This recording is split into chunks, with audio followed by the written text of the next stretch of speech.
Hello, this is Father Bob Warren of the Franciscan Friars of the Atonement. Thank you for listening to this rebroadcast of the Ave Maria Hour radio show. The Friars' popular Ave Maria Hour was first brought to the radio airwaves in 1939, recorded in New York City and on the mountainside grounds at Graymoor, our home in Garrison, New York. These timeless classic stories of the Bible and the lives of the saints came to life each week through dramatic reenactment by professional actors and actresses. You know, friends, Christ once said, "Do not hide your treasure under a bushel."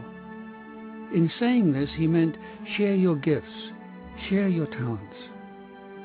The Friars of the Atonement feel the message in these broadcasts remains as powerful and timely as when they were originally aired, and we are so happy to be able to share them with you today. To learn more about the missions and ministries of the Friars of the Atonement, I invite you to visit our website, www.atonementfriars.org.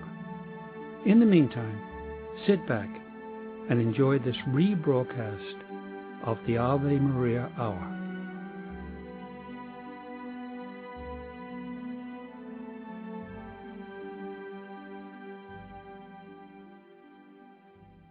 The 11th station of the cross.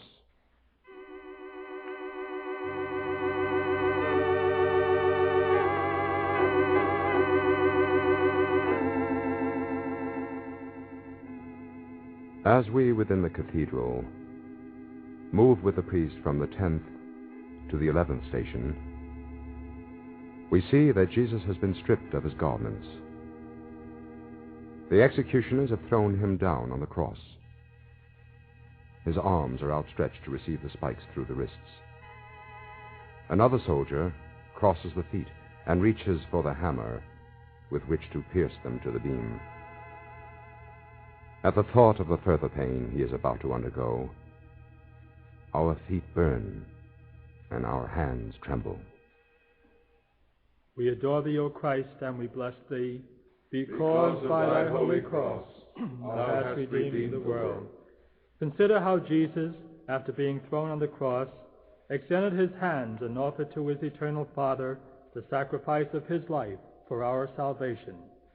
These barbarians fastened him with nails, and then, raising the cross, leave him to die with anguish on this infamous gibbet. Forgive them, Father, for they know not what they do.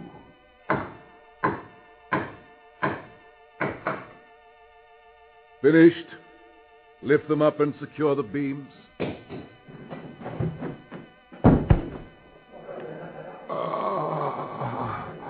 He's not the Christ! No! He's on the cross!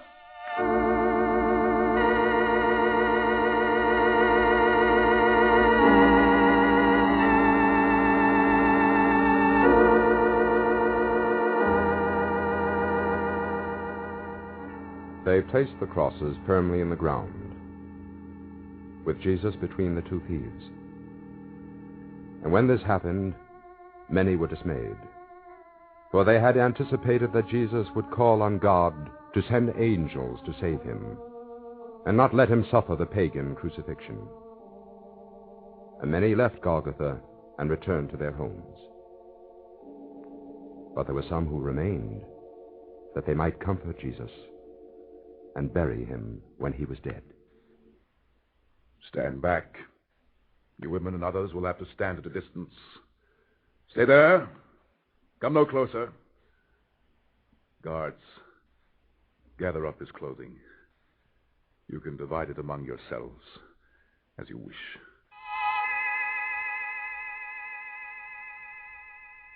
Precious few are with him now. Where are those who followed him into Jerusalem a few days ago, waving palm leaves and shouting hosannas? What was it he said as they drove in the spikes? Forgive them, Father, for they know not what they do. Yes, Yes, forgive them. That was it. While the two thieves cursed us roundly. I don't like it. I'd rather he had done the same. No man before has ever asked to be forgiven for crucifying him. I will never understand why Pilate was so weak and wavering throughout the hearing. Those priests and scribes. They outwitted Pilate.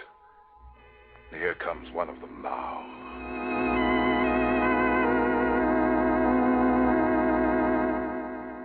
Centurion. Yes?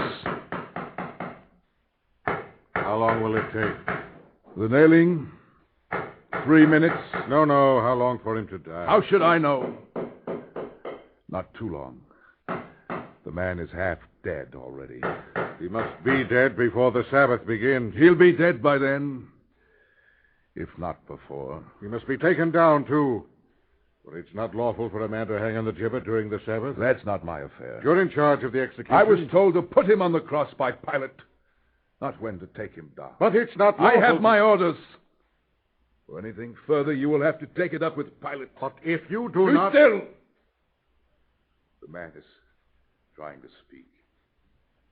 Forgive them, Father, for they know not what they do.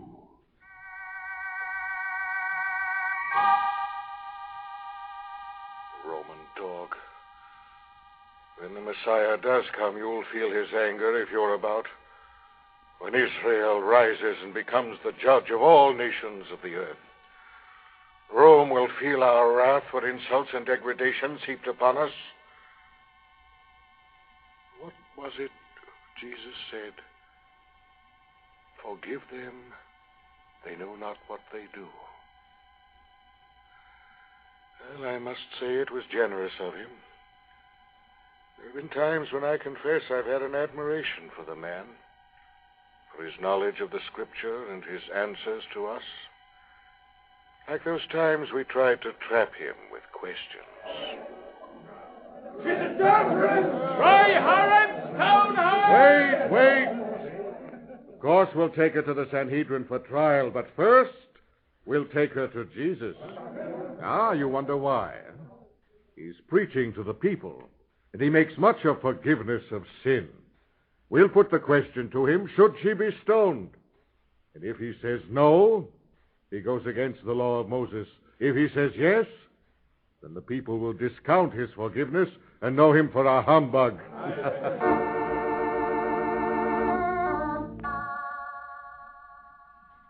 I am the light of the world. He who follows me does not walk in darkness. Rabbi, Master, this woman has just now been caught in adultery, and in the law Moses commanded us to stone such persons. What therefore dost thou say? You choose to write in the sand, but not to answer us. I repeat, what dost thou say to us who obey the law? Should not this woman be stoned by us? Let him who is without sin among you be the first to cast a stone. Who will be first? Who's first? Where's the witness against her?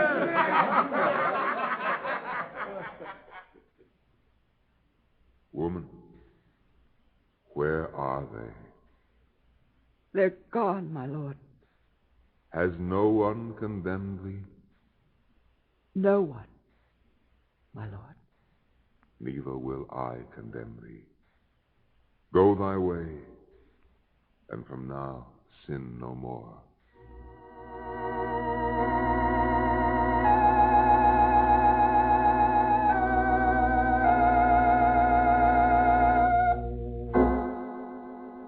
This time we'll get him. When there's a crowd about him, we'll ask him if it's lawful to pay tribute to Caesar. If he says yes, the people will hate him, for no Jew relishes paying tribute to the Roman. But if he says no, then we can go to Pilate, who will arrest him for treason. Good. I can't escape now. Master, we know thou art truthful. Tell us, therefore, what dost thou think? Is it lawful to give tribute to Caesar or not? Why do you test me, you hypocrites? Oh, no, master. In all good faith we put the question, knowing thou art truthful. Show me a coin of the tribute. Here, this is a denarius. Whose are this image and this inscription? Caesar's. Render therefore to Caesar the things that are Caesar's, and to God the things that are God's.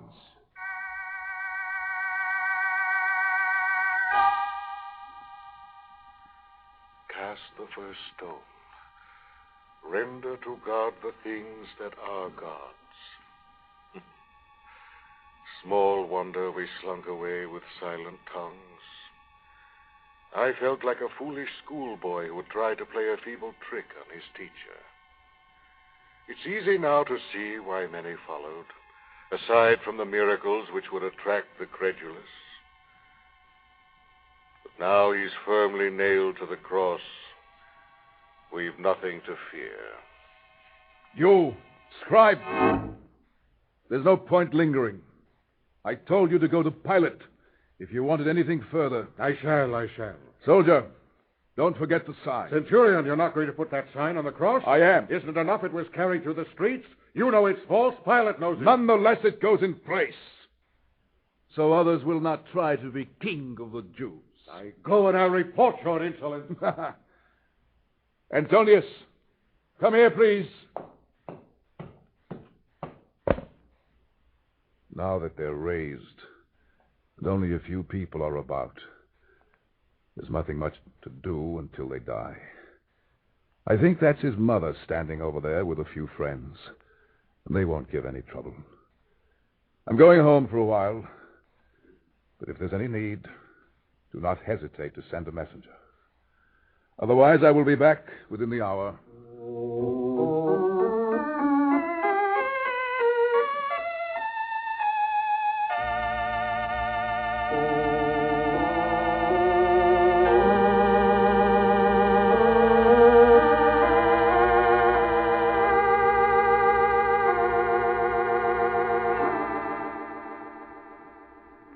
After Veronica, Marcus' wife, gave Jesus her veil, with which to wipe the blood and grime from his face, and he had passed by, she remained kneeling in the dust. Her servant reached down and helped her to her feet, and the two women went home. Marcus, returning from Golgotha, found her in the garden, and he knew she had been weeping. Marcus? Is that you? I left Antonius in charge. I wanted to talk to you. About what I did this morning? It was foolhardy, Veronica. I suppose it was. Oh, I know how much you hoped Jesus might cure you, and I even agreed you ought to go, but in secret. Marcus, I didn't go to him to ask for a cure. No? Then why did you make a spectacle of yourself and endanger my position? It's true. But when I heard he was condemned, I wanted to see him. When I got to the street, your men were prodding him with their spears to make him hurry. My soldiers had their orders. As you had yours, Marcus. I'm not blaming you or them for what happened. I know you and they had to obey. Thank you for that. But the man was blinded by his own blood. He was staggering from one side of the street to the other. I couldn't stand it. I gave him a cloth with which to wipe the blood and grime from his eyes so that he could see. To see the way to his death. It was pity for a suffering man, that's all. I couldn't help what I did. You had to obey orders. I had to obey my impulse. But, Veronica, you are not well yourself. You had no right to overtax your strength. And on such a hot day, too. The strange thing about it is, I don't feel tired. You're still under the excitement. And when that wears off, you'll pay for your uncalled-for exertion. You know, on the way to Jesus, I was almost running. The servant had a hard time keeping up with me. Are you sure you feel all right now? I think so. At least I didn't have to lie down when I returned, and I usually do, even after a short walk. Well, we'll say no more about it. So much has happened, your little act of kindness may be overlooked and won't get back to Pilate. Oh, no, what is this doing here? What, Marcus? This dirty cloth. Oh. I'm sorry. I'm afraid that's my veil. The one I brought back from Tarsus? Yes, it was the only thing I had when I... Veronica, this came all the way from India. And if you knew what I paid for I'll always treasure it because you gave it to me. But, my dear husband, it didn't come from India. And whoever sold it to you for an Indian veil... I picked it up from an old woman in Tarsus. It was the only one of its kind. Marcus, I love you for wanting to buy me unusual things. But these veils are on sale here in Jerusalem. They're woven in a small village in Judea. How much do they cost? Well, Hester bought one for 10 denarii. 10 denarii? Oh, wait until I get back to Tarsus. I'll take the flat of my sword to that old robber. No, I'll write to the captain. Please don't. What you paid for it doesn't matter. You were thinking of me. The old hag, I can see it now, asking me about my wife and my children, telling me I couldn't afford anything so fine, and I was taken in. Marcus, must you go back to Golgotha? Yes. I was anxious about you, so I left for an hour. Was Jesus still alive when you left? Yes. If he could have died on the way, why did they have to flog him first and put that crown of thorns on his head? The crown. Well, that's the ordinary soldier's idea of a joke. Oh, but I'm tired. Let's not talk about what's happened. You're troubled too, aren't you? Yes, I am.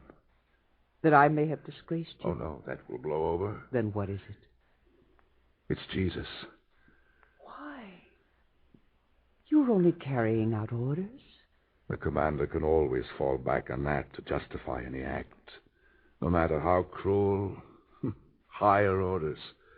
The soldier obeys, no matter if the order violates every instinct of what is right, or decent, or just. Marcus, you've never talked like this before. I've never felt like this before.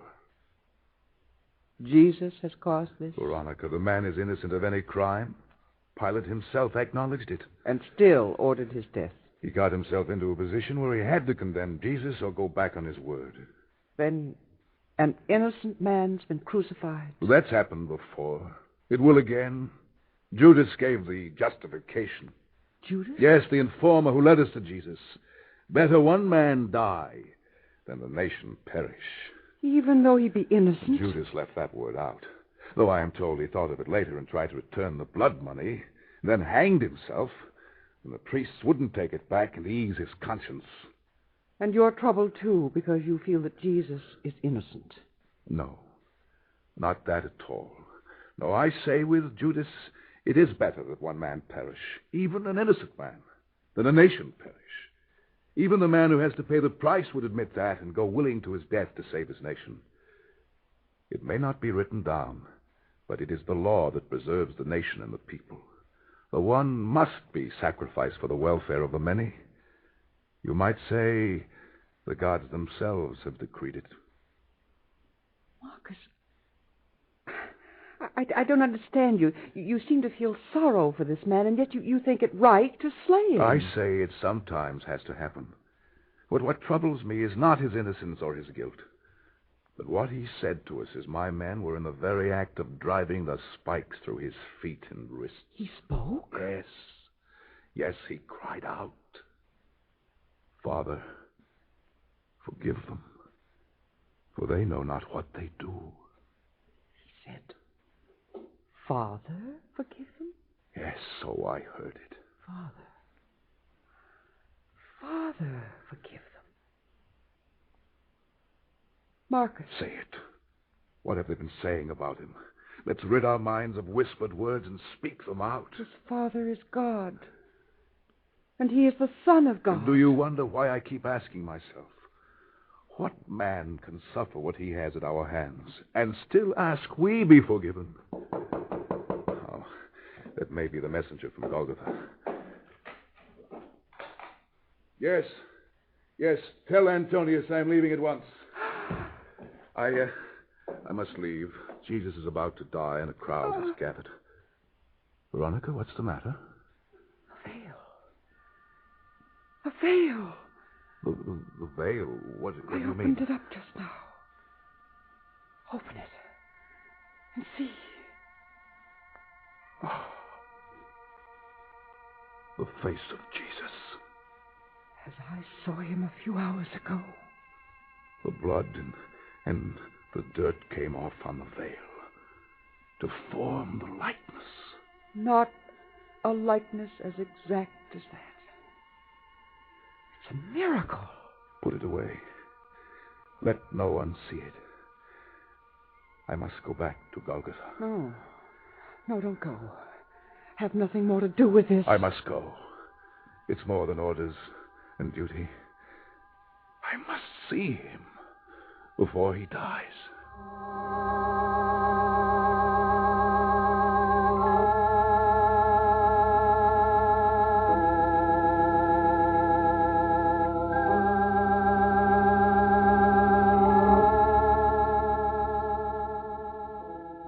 Marcus hurried from his quarters near the Antonia to the street that led to the Ephraim Gate. It was the same street through which Christ had walked and fallen and walked again. A blotch of red mud marked the spot where he had fallen the first time, and Marcus carefully avoided it and was startled. He told himself he was tired from the long hours of duty, and he had only imagined he saw the likeness of Christ on the cloth. He would look at it again when his head was clear.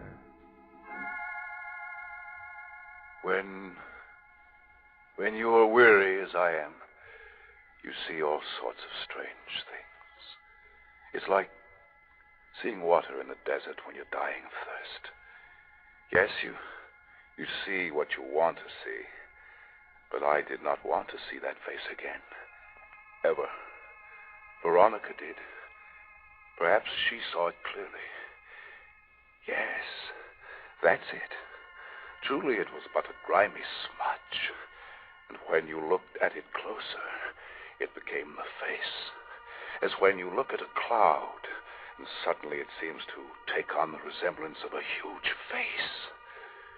Centurion. Oh, it's you. Shouldn't you be on the hill? Yes. I sought you there, but your men refused to tell me where to find you. When were you there? I just left seeking you. Is Jesus still alive? Yes. That's why I wanted to find you. Step along. I'm in a hurry. Caiaphas has been to see Pilate. He has agreed that the prisoners must be dead before the Passover begins. You will see to it. Not on your say-so. When the order comes from Pilate, I will carry it out. The order is waiting with your captain of the guard.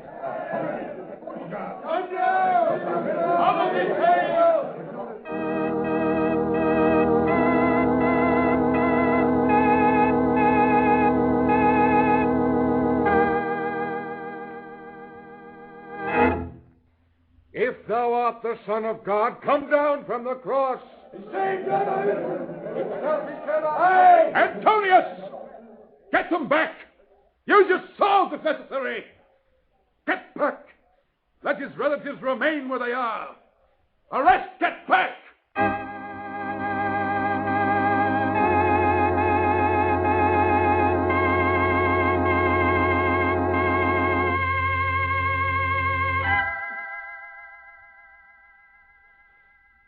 And it was now close to the 9th hour, and everyone could see that Jesus was dying. And those who did not believe in him were fearful. But the fear left them when they saw Jesus' head bowed on his chest, and they thought him dead. And they challenged him. His mother, standing close by, felt the cries in her heart, and she was sorry both for her son and the people. for she alone knew the truth about him. If he is the King of Israel, let him come down now from the cross, and we'll believe him. Aye, let him come down. He trusted in God. Let him deliver him now if he wants him. For he said, I am the Son of God.